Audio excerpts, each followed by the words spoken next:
anong pagkaalam nyo bakit sumama yung boyfriend nyo sa pasyal ni na Mayor Kalugay kay dating Chief PNP? Hindi ko po alam, Madam Chair. Hindi nyo ba alam na... Hindi po, Madam Chair. Hindi nyo ba alam na sasama siya? Hindi po, Madam Chair. Hindi nyo rin alam. Ba't hindi kayo sumama dun sa pagpasyal kay Chief PNP? Hindi ko po alam na pumunta po siya doon, Madam Chair. Hindi nyo rin alam.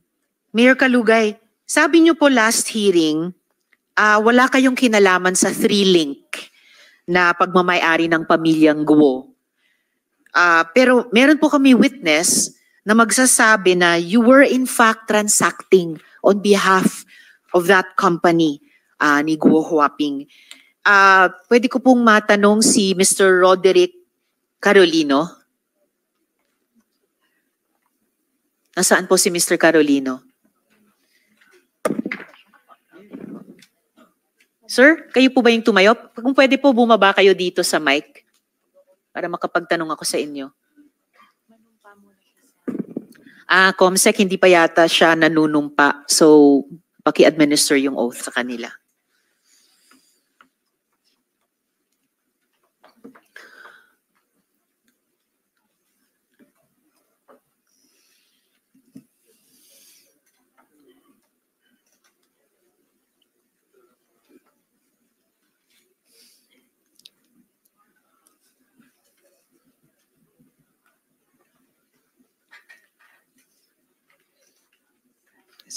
Please stand up and raise your right hand and repeat after me. I, please state your name, do solemnly swear that I will tell the truth, the whole truth, and nothing but the truth to this committee. Thank you. Salamat, Comsec. Salamat, Mr. Carolino. Isang mabilis na tanong kay Ms. Cheryl bago ko kayo tanungin, Mr. Carolino. Ms. Cheryl, kayo po, ba't kayo sumama sa pasyal ni Mayor Kalugay na kasama si Wesley Guo kay dating Chief PNP? Nagpunta po kami ng Manila that time po, tapos pumunta kami kina PNP Chief. Dahil? Papasya lang po talaga kasi naging PNP Chief na siya by that time. Naging PNP Police COP siya, Chief of Police siya sa SWAL. At bakit kasama niyo si Wesley Guo sa pasyal? Dumating po kami doon, nandun na po siya yung sasakyan niya. Yes, mag-isa po siyang pumunta doon or may kasama Hindi siya? ko po rin po alam, Your Honor. Okay, then sumabay kayo sa courtesy call. Yes po. So, nasa loob na pala siya. Hindi po, nasa labas siya. Nasa labas siya. Yes po. Naunang dumating, and then sabay-sabay kayong pumasok. Hindi ko po sure kung nauna siya or kami. Basta nandun po yung sasakyan din niya. Sabi niyo kasi kanina nandun na siya eh. Hindi, wala po sa loob. Ibig ko sabihin sa labas lang po. Nandun na siya sa labas. Yes po, so pagdating nyo, nakita nyo, nandun na siya sa labas. Yes po, Your Honor. So nauna siyang dumating. Yes po, Your Honor. And mag-isa siyang pumasok kasama nyo. Yes po, Your Honor. Salamat. Mr. Carolino, sir, so inimbita po namin kayo bilang resource person ng Majesty Lumber and Construction Supply. So pwede po bang malaman sa inyo, kino-confirm nyo po ba na nandito rin kayo sa photo na ito? Saan po kayo dito sa photo na ito? Ay, mic nyo, sir. Pakibuksan yung mic. Okay. Ako po yung naka-pink, ma'am. Naka-pink, Naka-pink. dito sa kaliwa. Okay. Pwede nyo bang i-share yung konteksto ng photo na ito? Anong nangyari sa araw na yan? Anong ginagawa nyo dyan? At anong naging pag-uusap ninyo? Ma'am, napasama lang po ako dyan, ma'am. Bali na pag-utusan lang po akong magdala po nung pagkain, ma'am. Sinong nag-utos sa inyo magdala ng pagkain? Si Miss Cheryl Medina po. So si Miss Cheryl. Magkatrabaho ba kayo? Kayo sa Majesty, sila sa munisipyo? Hindi po, ma'am. Bakit kayo napag-utusan na magdala ng pagkain? Ma'am, bali kaibigan ko sila, ma'am. Sila po yung nag-endorse sa akin kay Mayor. Ano po? Yes, kay Mayor sila, tapos? Sila po yung nag-endorse sa akin, ma'am, bilang pagkukuhanan po ng mga bakal. Okay, pero malayo mula bakal hanggang pagkain. Bakit kayo napag-utusan na magdala ng pagkain? Kasi ma'am, nagustuhan nila yung lechon po sa Alaminos. Lechon. Madam Chair, siguro Yes, SP Pro Tempore. ikaw ang contractor ni Mayor. Hindi po, Sen. Ano, supplier? Supplier ng mga bakal? Ahinti lang po, nag-ahinti po. Ha? Nag-ahinti po. Nang? Bakal po. Hindi ka, wala kang steel company?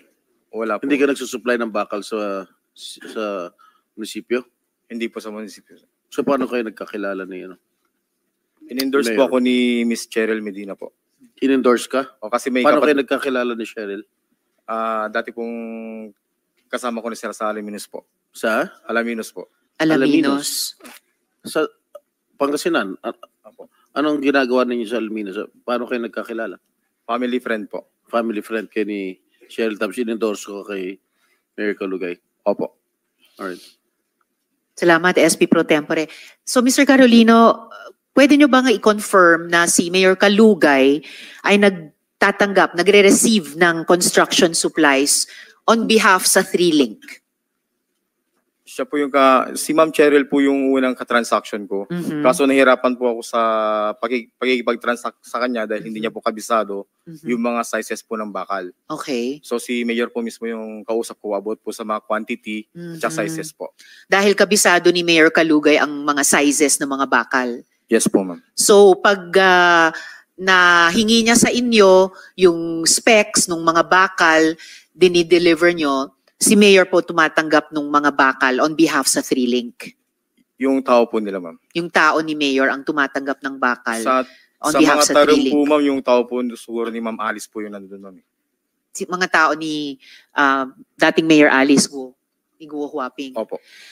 Kalaunan. Pero nung simula, si Mayor Kalugay ang tumatanggap ng mga bakal para sa 3Link. Hindi po, ma'am. Sino Iba rin po? po yung dinideliver ko po sa Happyland. Dinideliver nyo sa Happy Happyland na resort ni Mayor Kalugay. Opo. Okay, at doon tinatanggap ni Mayor Kalugay yung mga, doon sa Happyland, yung mga bakal on behalf sa 3Link ni Guo Huaping. Yung manpower po, yung mga tauhan niya po yung tumatanggap doon, ma'am. Okay, so mga tauhan ni Mayor sa Happyland ang tumatanggap ng bakal para sa 3Link.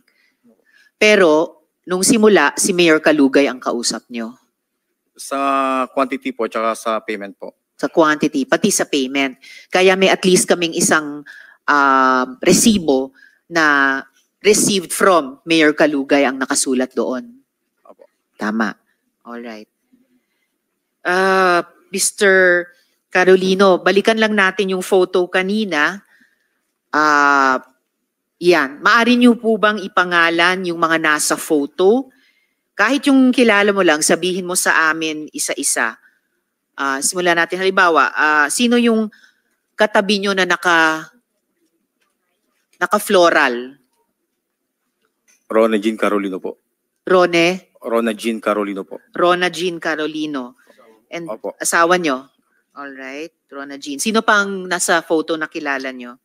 Si Lian po. Lian, Yung nasa harapan niya po. yung lalaki na sa harapan ni Rona Jean. Opo. Alright. Sino pa ang kilala nyo dyan? Si Ate Cheryl po. Okay, si Miss Cheryl. Sino pa? Si Kuya Arnel po. Arnel yung naka-yellow. Naka-white po. Sorry, naka-white. Or Arnel.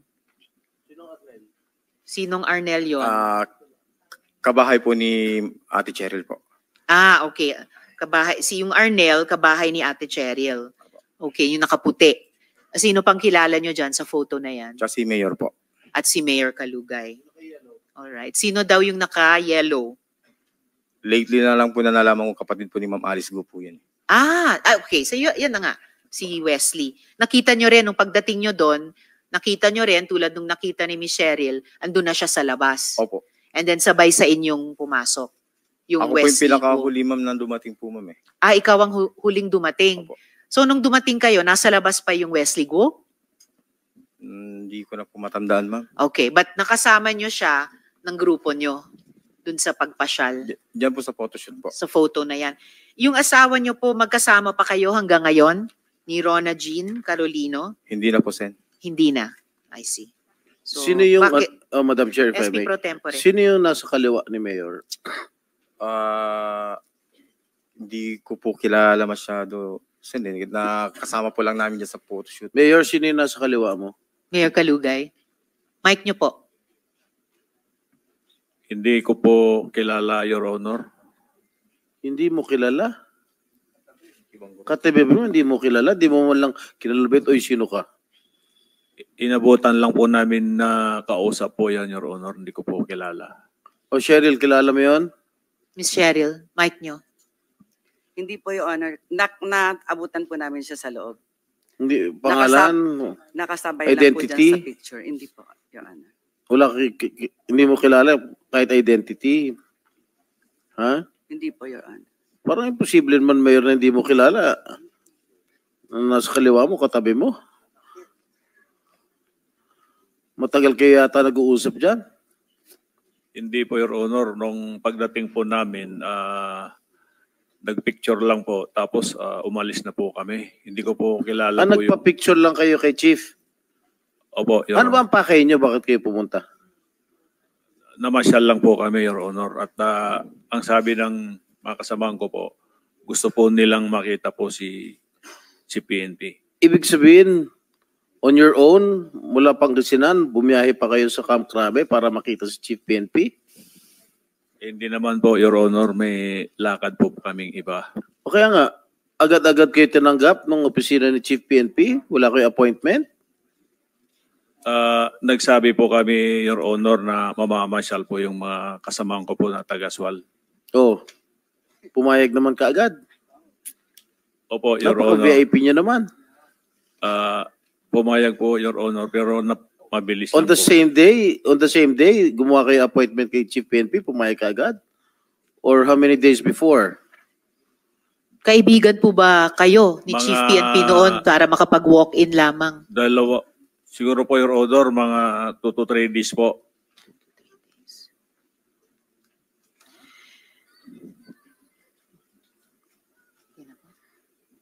Two to 3 days kayo nakapag-appointment? Opo, Your Honor. Pero hindi mo kilala. Nakilala ko po si PNP po. Madam Chair, if I may. SP Pro Cheryl, Tempore. itong partner mo, itong nakaputi, Yes po, Your Honor. Arnel Arnel Salindong po. Salindong. Sa linom. Okay, you were both involved in a POG operation in Bambantarlac as collectors. No, Your Honor. Really? Yes. Have you heard a confidential report Wala. coming Wala from po, the Your Honor. intelligence community? And before you only owned the motorcycle. Am I correct? You own a motorcycle, Yes, Your Honor. but now you possess a Toyota Fortuner. Yes, Your Honor. Malaking agwat, no? Malaking hakbang mo, no? Nabigay lang po sa amin yun, Your Honor. Sino? Nung, But you deny that you are collectors of the POG operation in Bamban. yes, Your Honor. Huh? Yes, Your I Honor. will show you a confidential report Yes po, Your Honor. of the intelligence community later.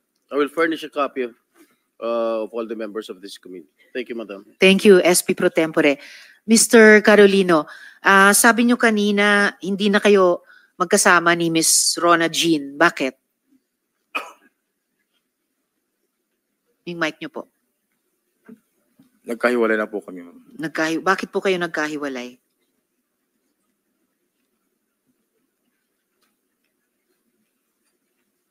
Ma'am, pwede sa privacy ko na lang po yun. Sa privacy nyo. Ano bang trabaho ni Miss Rona Jean?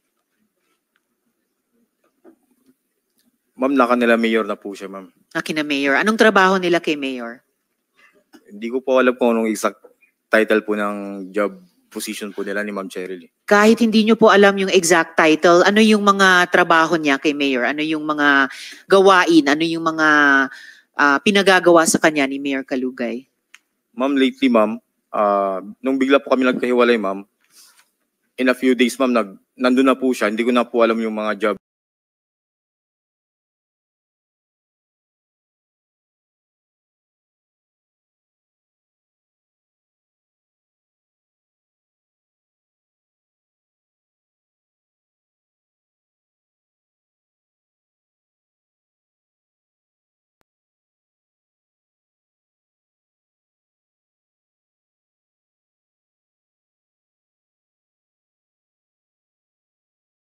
Pero anong pagkakaalam ninyong mga pinagagawa sa kanyang tasks ni Mayor?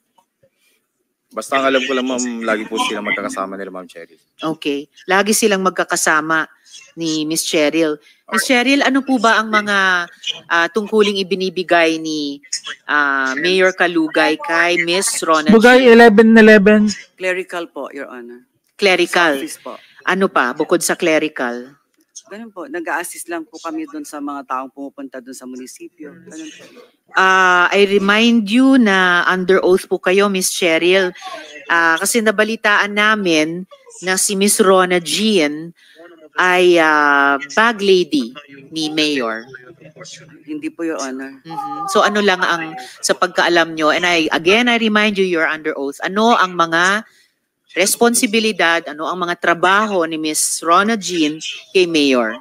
Kasi po sa office po, siya yung humahawak talaga ng budget namin doon sa office. Okay, so humahawak siya ng Pang-office budget lang po. sa office. So ano yung bilang in charge sa budget, ano-ano yung mga